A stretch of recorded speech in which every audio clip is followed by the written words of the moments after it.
শেষে সংবাদ সম্মেলনে ৪ প্রকল্পের বিস্তারিত তুলে ধরেন পরিকল্পনা উপদেষ্টা। জানান, ঢাকা-রংপুর মহাসড়ক নির্মাণ প্রকল্পে ব্যয় বেড়েছে ৩৭৬ কোটি ৯৯ লাখ টাকা।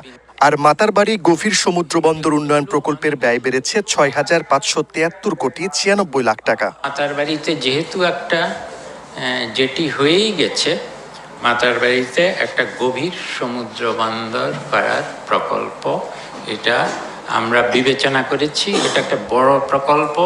অনেক দিন ধরে চীন করবে না ভারত করবে নিয়ে বহু টানাপোড়েন চলছিল, কোনো কিছুই হচ্ছিল না। এটা যে কারণে বললাম, একটা ভূ রাজনৈতিক তাৎপর্যপূর্ণ একটা বড় প্রকল্প। এবং আমরা ভাবলাম যে জাপান কিন্তু একটা দেশ যেটা অত্যন্ত, আমি আগেই বলেছি, খুব সহজ শর্তে ঋণ দেয়। জাপানি প্রকল্পে